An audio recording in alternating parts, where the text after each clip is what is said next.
ताऊ ताइया ने काका काकिया ने छोटे बड़े बहन भाइया ने सारा प्रदेशवासिया ने मेरी तरफ से हाथ जोड़कर राम राम। मैं नवीन यादव थारा स्वागत करूँ हूँ हरियाणा की खबर में।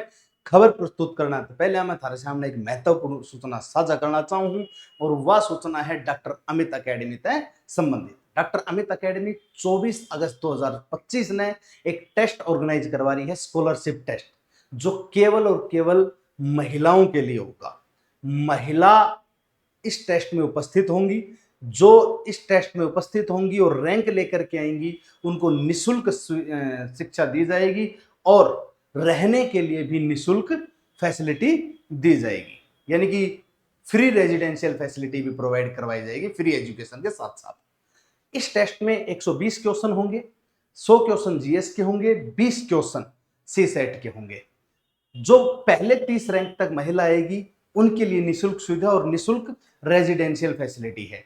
जो 31 से 50 रैंक लेकर के आएगी उनके लिए 50% स्कॉलरशिप है। तो इस टेस्ट में उपस्थित होने के लिए आप लोगों को एक पंजीकरण करवाना होगा। डॉक्टर अमित अकेडमी ऐप पर जाकर के आपको 101 रुपए का पंजीकरण करना होगा और आने वाले 24 अगस्त के इस टेस्ट में आप उपस्थित हो सकते हो। और इस टेस्ट का ऑर्गेनाइज करवाने का मकसद, इसका लक्ष्य है महिलाओं को उनके सपनों को साकार करने में उनकी मदद करना। जो महिलाएं घरेलू जीवन में रहते हुए ऊंची उड़ान के सपने देखती हैं, उनकी उड़ान को पंख लगाना इस टेस्ट का एकमात्र लक्ष्य रहेगा। शिक्षा के साथ साथ महिलाओं को सशक्त बनाना। नारी ही नारायणी है, इस कथनी को सत्य करने के लिए हम इस टेस्ट को ऑर्गेनाइज करवा रहे हैं। अब बात करते हैं अपने हरियाणा की खबर की। हरियाणा की खबर की अगर मैं बात करता हूं तो आज एजुकेशन से संबंधित ही खबर लेकर के आया हूं, जो बहुत ही महत्वपूर्ण खबर है। जो साउथहैम्पटन एक शिक्षा के क्षेत्र की बात है, जिसका परिसर भारत परिसर के नाम से हरियाणा के गुरुग्राम में खोला गया, जिसका स्वागत बाहें फैलाकर के हमारे हरियाणा राज्य ने किया है। हमारे मुख्यमंत्री जी ने उसका उद्घाटन किया है। क्या है साउथहैम्पटन, उसकी हम बात करते हैं। आइए देखते हैं किस देश की सहायता से खोला गया है।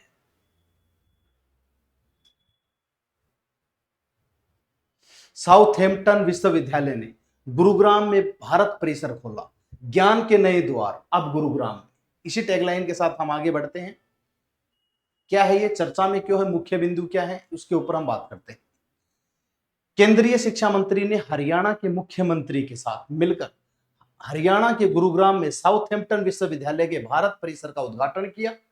गुरुग्राम में विश्वविद्यालय के परिसर का उद्घाटन भारत के उच्च शिक्षा क्षेत्र में एक महत्वपूर्ण क्षण को चिन्हित करता है, जो राष्ट्रीय शिक्षा नीति एनईपी नेशनल एजुकेशन पॉलिसी 2020 के 5 वर्ष पूरे होने के उपलक्ष्य में एक स्मरणीय उपलब्धि के रूप में मनाया जा रहा है।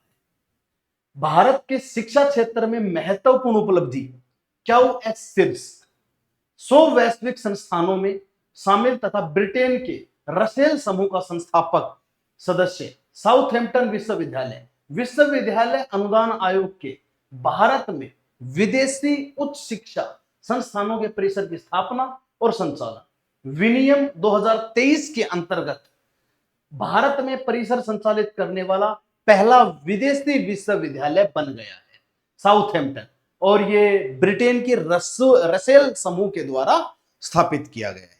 पहला विदेशी विश्वविद्यालय बना है और गुरुग्राम में भारत परिसर के नाम से खोला गया है। अगर मैं बात करता हूं तो भारत के शिक्षा क्षेत्र में महत्वपूर्ण उपलब्धि इसकी रहेगी। एनईपी 2020 के तहत शिक्षा का अंतरराष्ट्रीयकरण, इंटरनेशनलाइजेशन किया गया है एजुकेशन का। केंद्रीय मंत्री ने इस कार्यक्रम को भारत उत्तराखंड सहयोग के शिक्षा स्तंभ को मजबूत करने वाला बताया, जो भारत यूके रोड मैप 2030 के अनुरूप है।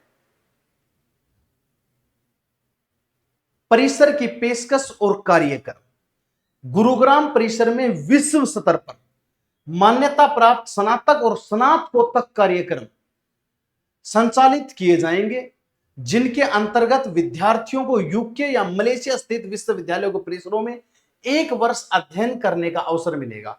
यानी कि इसमें ग्रेजुएशन और पोस्ट ग्रेजुएशन का भी एक फैसिलिटी रहेगी और उसके बाद इसके अकॉर्डिंग जो ये स्नातकोत्तर कोर्स चलाए जाएंगे, कार्यक्रम जो चलाए जाएंगे, इसमें जो विद्यार्थी हैं वो यूके या मलेशिया में जितनी भी यूनिवर्सिटीज हैं जहां पर वो स्थित हैं, और उन यूनिवर्सिटीज में 1 वर्ष तक अध्ययन करने के मौके के साथ, अवसर के साथ आगे बढ़ सकते हैं। भारत की वैश्विक उपस्थिति का विस्तार कर रहा है, जैसे कि आईआईटी मद्रास द्वारा जांजीबार में और आईआईटी दिल्ली द्वारा अबू धाबी में परिसर स्थापित किया गया है। हमारी आईआईटी मद्रास ने जांजीबार में और आईआईटी दिल्ली ने अबू धाबी में अपना परिसर स्थापित कर दिया है। भारत लगातार अंतरराष्ट्रीयकरण की ओर बढ़ रहा है, शिक्षा का अंतरराष्ट्रीयकरण भारत करना चाहता है, यानी कि संपूर्ण विषयों में हमारे जैसी ही शिक्षा प्रसारित हो और सभी एक जैसा सीखे। ये इस पहल के साथ हम आगे बढ़ रहे हैं।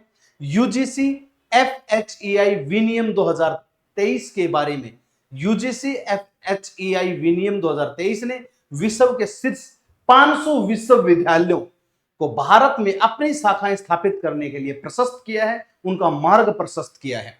यह पहल राष्ट्रीय शिक्षा नीति नेशनल एजुकेशन पॉलिसी 2020 के अनुरूप है, जो भारत में शीर्ष वैश्विक विश्वविद्यालयों के लिए एक विधायी ढांचा प्रस्तुत करती है।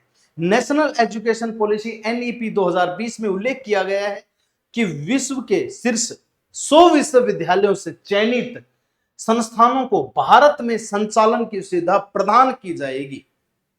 जो 100 विश्वविद्यालय सिलेक्टेड हैं, उनको भारत में संचालन करने के लिए सुविधा प्रदान की जाएगी कि आप भारत में क्या कर सकते हो, कंडक्शन कर सकते हो, यूनिवर्सिटी चला सकते हो। विश्वविद्यालय अनुदान आयोग यूजीसी भारत का एक संवैधानिक निकाय है, जिसकी स्थापना वर्ष 1953 में उच्च शिक्षा के समन्वय, निर्धारण और गुणवत्ता बनाए रखने के उद्देश्य से की गई है। आपने देखा हुआ जितनी भी यूनिवर्सिटीज हैं, जितने भी कॉलेजेस वगैरह हैं, उनकी मान्यता यूजीसी ही तय करता है। अगर वो फर्जीवाड़ा करती हैं, कुछ और करता है, तो यूजीसी उनकी मान्यता रद्द कर देता है। इसकी स्थापना वर्ष 1953 में की गई थी उच्च शिक्षा के समन्वय के लिए, उसका निर्धारण करने के लिए, उसकी गुणवत्ता को बनाए रखने के लिए। यह आयोग यूजीसी अधिनियम 1956 के अंतर्गत भारत सरकार द्वारा गठित किया गया था। यूजीसी के प्रमुख कार्यों में विश्वविद्यालय को मान्यता प्रदान करना, वित्तीय सहायता देना तथा उच्च शिक्षा से संबंधित मामलों में सरकार को परामर्श देना शामिल है। यूजीसी का मुख्यालय नई दिल्ली में स्थित है। ये नई दिल्ली में स्थित है और इसका काम है यूनिवर्सिटीज को मान्यता देना और उनकी फाइनेंशियल हेल्प कर देना और गवर्नमेंट को उच्च शिक्षा से संबंधित मामलों में एडवाइस देना, सलाह देना, और हेडक्वार्टर दिल्ली में स्थापित रखा गया है इसका। ठीक है, तो ये जो साउथहैम्पटन से संबंधित जो खबर थी, जो गुरुग्राम में भारत परिसर खोला गया है, ये पहला एक परिसर बना है जो विदेश की सहायता से खोला गया है। हमारी भी दिल्ली आईआईटी ने अबू धाबी में अपना परिसर खोला है। वहीं अगर मैं बात करूं, आईआईटी मद्रास ने भी जांजीबार में अपना परिसर खोला है। तो हम अंतरराष्ट्रीयकरण कर रहे हैं, हमारी शिक्षा का इंटरनेशनलाइजेशन एजुकेशन का कर रहे हैं हम, ताकि हम विदेशों तक अपनी पहुंच बना सकें शिक्षा के क्षेत्र में। और बहुत सौभाग्यशाली हैं हम कि इसकी शुरुआत हरियाणा राज्य से हो रही है, गुरुग्राम क्षेत्र से हो रही है। एजुकेशन को जितना ज्यादा बढ़ावा दिया जाएगा, उतना ही ज्यादा सफल होगा हमारा देश और हमारा व्यक्तित्व, क्योंकि शिक्षा ही हमारे जीवन का आधार है। हमारे देश का हर व्यक्ति शिक्षित हो, हर बच्चा शिक्षित हो, तभी हम ग्रोथ कर सकते हैं। पढ़ेगा भारत, बढ़ेगा भारत। इसी के साथ मैं आज की खबर से विदा लेता हूं। जय हिंद, जय भारत।